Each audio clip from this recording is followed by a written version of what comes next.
Boys and girls, today we're going to be painting the swirly twirly background for our penguins. And if you have not finished coloring in your scarf and your penguin's little feet and his nose, you need to do that first. Or if you're really behind us and you haven't traced all of your lines with Sharpie and decided on what you're going to color your penguin, you need to do that first, okay? But once you have this done, then we're going to move on to painting our background. And I'd like you to pick either warm colors or cool colors. Now, my penguin has mostly cool colors here, but he has warm colors here. You want to pick something that you don't already have on your penguin. So probably I should put him on warm colors. Not to forget the most important thing, which is to put your name and your class code on your paper. And be sure to circle it. Okay. Flip it over. You can see that someone was not kind. They did not follow directions on this. Should we have other colors in our paint like this? No. If they rinse their brush in between each time, then I wouldn't have other colors in there. Look, my yellow's all dirty too. So I'm just going to do a little rinsing here right off the bat, try to get this cleaned up because I don't want to use colors that are already mixed. And you, when you're using yours, be respectful of the other people that are going to use these and make sure that you do a rinse.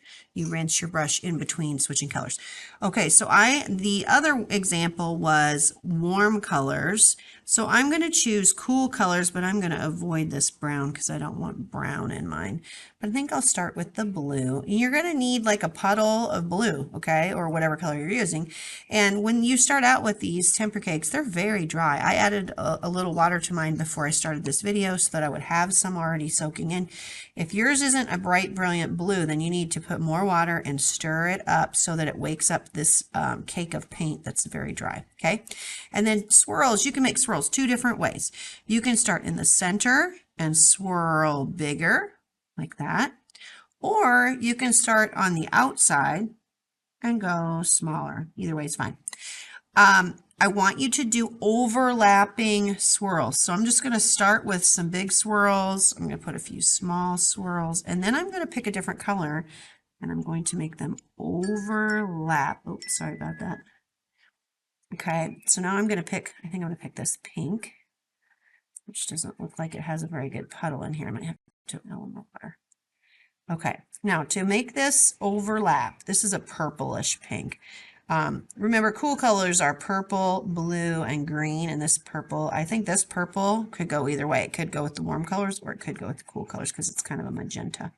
All right, so to overlap, start at a different spot, and then as you grow bigger, see how my lines are intersecting with the other lines? That's what should happen if you're overlapping. This one is not overlapping. Oh, I guess it is a little bit. But you want to make sure you do a lot of overlapping.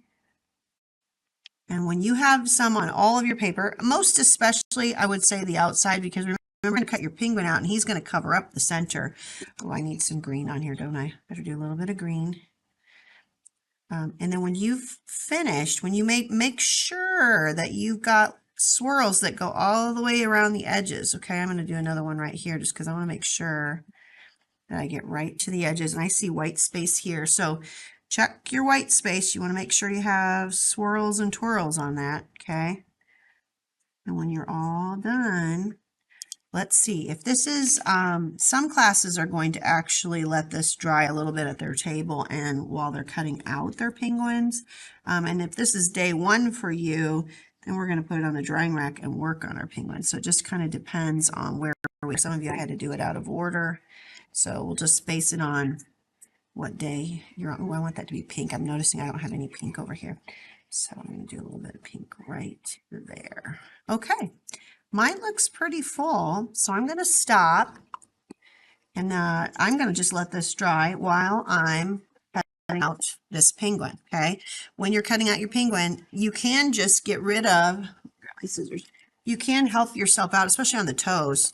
I would just help myself out by kind of cross them like this first. And then you can kind of cut in two different directions because you want to be kind of careful around those toes. I don't want that to drop in the paint, so move it over here. You want to be careful around your toes that you don't cut them off, okay? I had somebody cut some, I guess that was their wing they cut off. If that happens to you, try not to worry about it because you're going to glue it down to this paper. So if I were to accidentally, as I'm going along here, cut off this wing, like, oops, I accidentally cut my wing off, right? Then you're just going to go back, go back and cut that wing out anyway. And when you glue him down to this paper, you can just glue your wing right back on. Let's see, my wing, which direction was it going? Was it down? Oh, there it is. It was up. So like that. I would just glue it back on and you never even know that that happened. Okay?